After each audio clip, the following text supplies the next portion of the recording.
Hey guys, this is Mythic Margok. This is Ascendance's skill, multiple POVs. We're just going to go through it and I'm going to explain a few mechanics and how we're going to deal with them.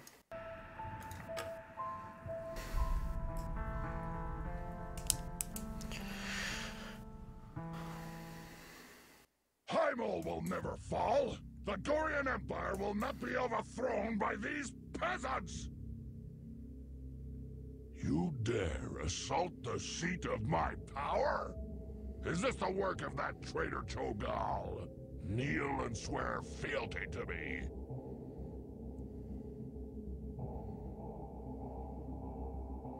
Damn, he's ugly. It's a four-phase fight, just like the heroic version, except, well, you'll see. So first phase starts out 2 runes in every phase. First phase starts out with knockback rune and replication rune, which is most noticed by the Force Nova blowing up and pushing back. Arcane Wrath is pretty easy here. You can watch them do it actually. Go to 4 stacks and then get 2 people to go out with it, like barely 20 yards, and it's good. Not a huge thing there. The ad is about the same. He does knock back, but he also spawns his like little 8 copies, so tank damage will be pretty high, but it's not too bad. Mark of Chaos, you can move during it, but it does do the balls, and it also kills as well. Pretty easy. This whole first phase goes to about 66%. Really easy. Nothing really hard about it except maybe the Force Nova knockback plus the blow up shit, but that's really it. Really watch how they do this debuff. It replicates on the second charge. Notice they have these 2. I'm guessing it's 2 boomkins. They both go out and hand the debuff off to the 2 boomkins. 2 boomkins step like 10 yards back, and it's basically good.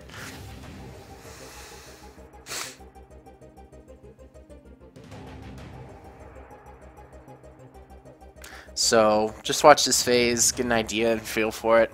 But like I said, this phase will last, so it'll be pretty short. There's the Force Nova, but there's nothing really difficult. I'll be going more in depth as we move on to especially the 4th phase when Cho'Gall is here. But for right now, you know all the mechanics, so. It's about 5% until he pushes. They're going to get 1 more Force Nova before he pushes, I believe, so really watch this, how they handle this.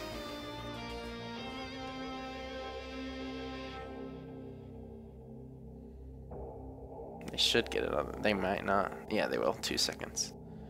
So here it is. One thing ranged has to note that not to go too close to that tank or else they'll die. But all the range just spread out and we'll walk through it. Pop a personal. He popped his divine protection right there.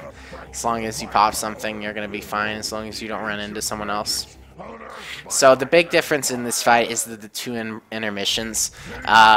The War Mages now have a buff that goes on them for every successful cast.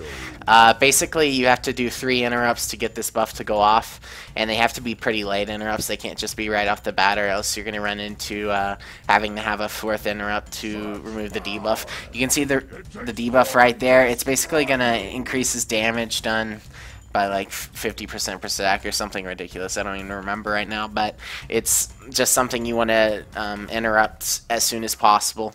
3 stacks is the best to do it. Notice they got 5 right there, but basically whenever your interrupt is off cooldown.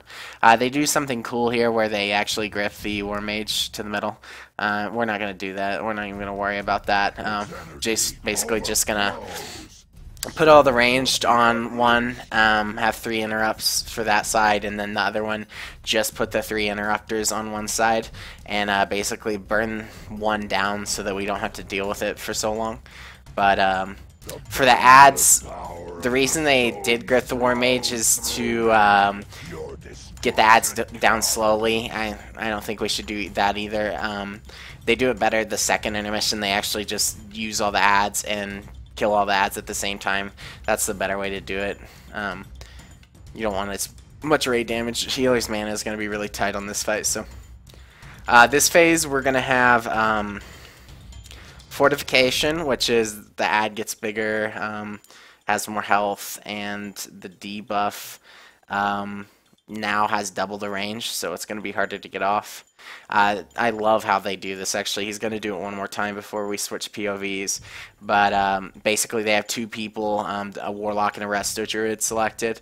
And they just walk out slowly until they can get enough range that they can just drop the debuff off at 6 stacks. So I'll make sure to point that out. This Force Nova is very easy though.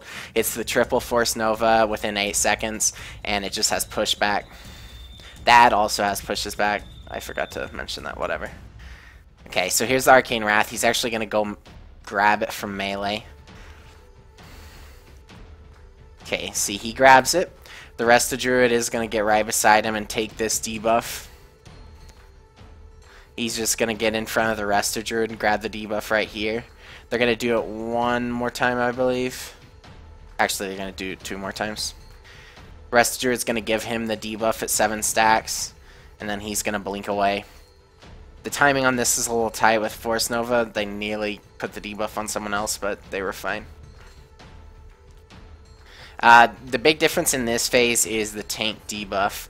Now the tank debuff roots and teleports them out, so basically you can't really do what Billy would do usually and leap out. The only way you can really get past it is having a Guardian Druid, but since we don't have that, he can blink out. But since we don't have that, we'll just do it the way they're doing it right now, which is as soon as the ad is put on them, you'll see it better here. We got a different POV now. I'll just let y'all see it. Mark of Chaos in 2 seconds, and just watch this. Debuff's going to teleport right on top of them. They're just going to Stampeding Roar, Fox, and get away from it. I'll have a weak aura for that to show. Notice he has the range. Oh, well, you'll see it next time.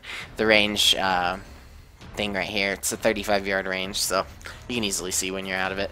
We'll have a weak aura that also tells you when you're out of it, just to know you're safe. But otherwise, that's the hard parts of this phase. Is the management of the debuff is super important, because you don't want to get to 8 or 9 stacks, because that'll definitely one-shot. You want to stay about 6 or 7, so the 2 people that are doing that are most likely going to be either Lift or Mai, maybe, and probably a Hunter, Unfadable Chippen or Budweiser, whichever. Here's the mark again. It goes in the range group. You can see up top left. They just run through because the boss is about to phase. This phase ends, I believe, at 33%. So this phase is just the same. The center mission is just the same, except with the added Reaver. You do not kill the Reaver first, unlike in Heroic. You actually leave it until the end of the phase. So you just want to manage your War Mage cast well and make sure you don't kill anybody.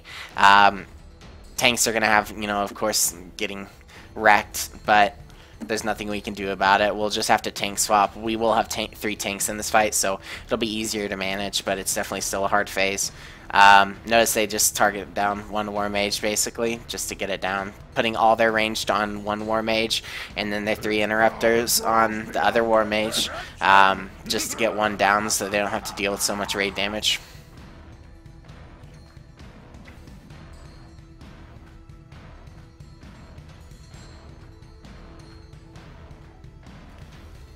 Here's a weak aura for Nether Energy. We'll have that. That's the buff on the ad.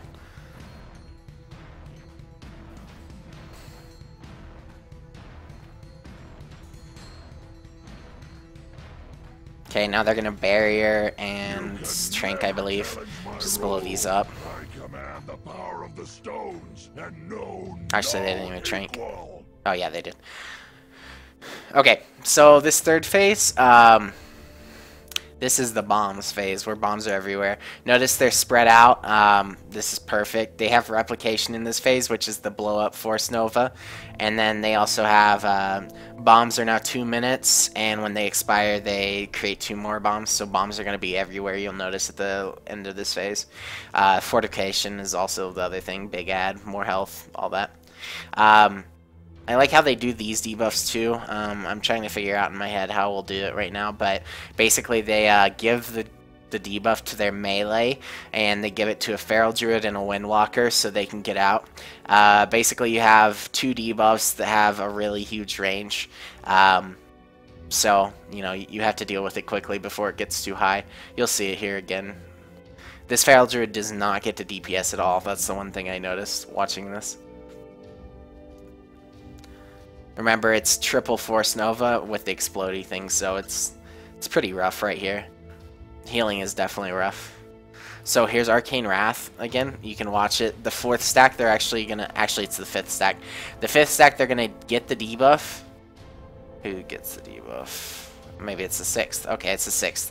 The Windwalker and the Druid get the debuff. He blinks out and he just charges out. The debuff actually cannot go onto a target that already has the debuff. So, you know, you basically want to put it on the 2 best classes. Monk is definitely one of them. I've seen double Windwalker do it. I've seen double Mage do it actually too. So, you know, we'll work around it, but it's definitely...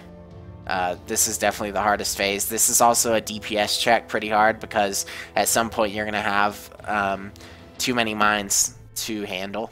So, and you also, it's sort of an AoE DPS check because if you keep the little ads from the big ad that spawn when he dies, if you keep those up too long, then the tanks are just going to get wrecked eventually if you get 2 sets on them. So, but the really hard part of this phase, honestly, is again, debuff management. It's just so important here. The Force Nova is definitely an added, you know, increase of difficulty, but it's manageable, especially with the amount of melee we have. We have, like, none, so...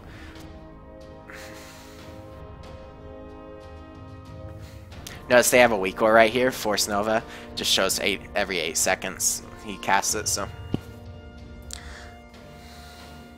But, the good thing for ranged, I mean, you're basically just spread out the whole time, just looking for a spot that you can stand, because, I mean, it gets hectic, as you can see, mines on top of each other.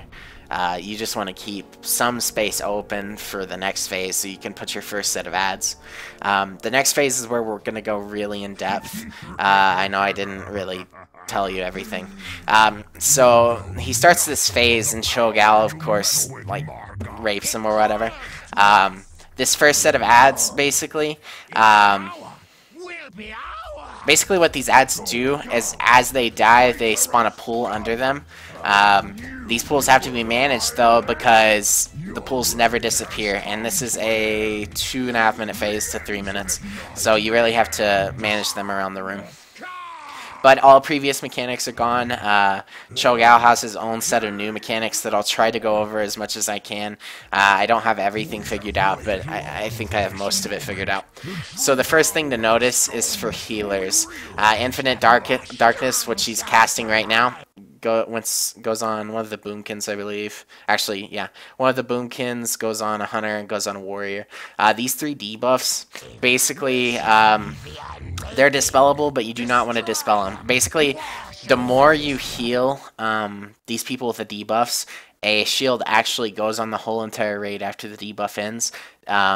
So you want to heal them as much as possible. I've seen shields up to 150k, and you have to have that shield or else you're doomed. Like, you're just going to die due to the next mechanics. Glimpse of Madness was just cast. What this does, I'll try and show you. I don't think I'm going to have a good look on it right now. Okay, yeah, I do. Well, maybe I don't. Okay, where he just marked star, there's actually a shadow form version of whoever the person cast it on, whoever Cho'Gall cast it on. Basically, it spawns a replication of someone, and what this replication does is it casts a spell called Gaze of the Abyss.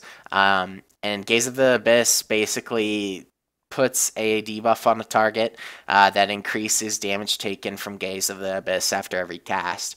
You can take pretty much up, I've seen people take up to 8 debuffs, but that was also in tank.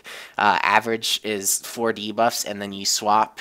And so basically what you do is, basically what you do is you set 2 people on this, this ad, and you make them switch out so that they can manage their debuffs effectively. But it gets really hectic toward the end because there's like 5 copies and you have 2 people on every debuff. I mean, that's half of your raid is taken up doing an assignment.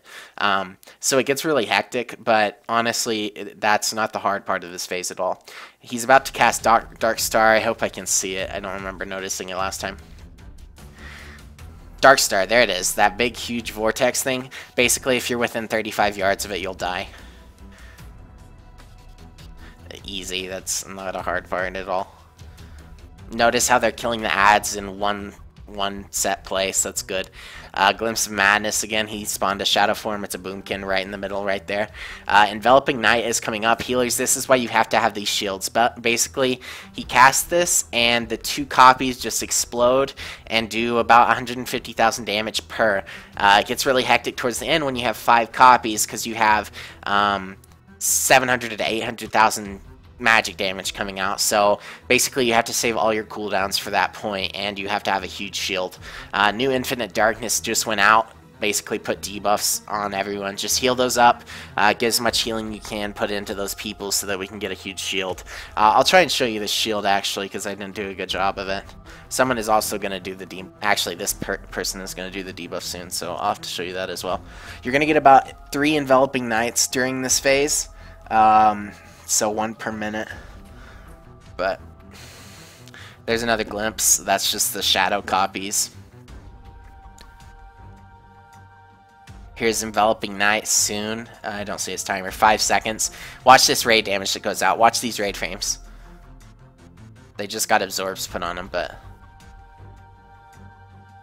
I mean, yeah, it can wreck you if you don't have a huge absorb up. Okay, so let me try and show you. Okay, so this guy is doing the debuff. Notice he just got 3 stacks. You can see the debuff right here in the top right hand corner. Just looks like a swirly thing. I forgot what that's called. It's a Shadow Priest spell. He gets 4 stacks and the next person takes over. That person takes 4 stacks and they switch. Very easy. Nothing hard about that. They're actually going to kill it right here. I thought I would see another enveloping.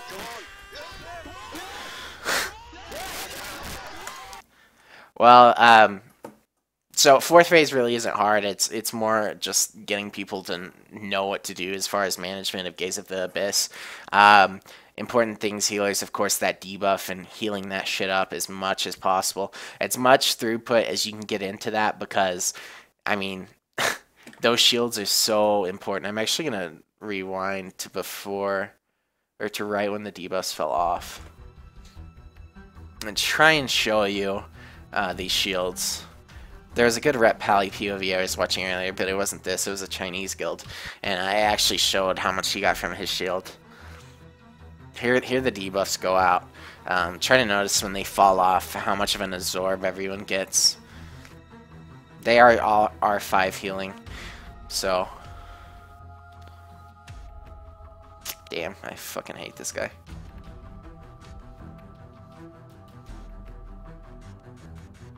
It's about to fall off. The debuff also does passive damage. Watch this mage that has the debuff. He's staying really low right now. Watch when the debuff falls off. His whole entire health pool is going to be filled up by absorb, I think. If I remember correct. Come on, fall off.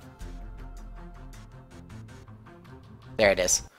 Just fell off. Look at that absorb. And look, everyone's just topped off.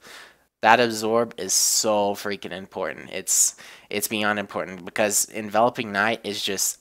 notice the shields on everyone. I didn't really show you all that, but it looks like Void Shell, basically. That's what happens. Everyone gets an absorb, and it's awesome. It's actually a really cool mechanic.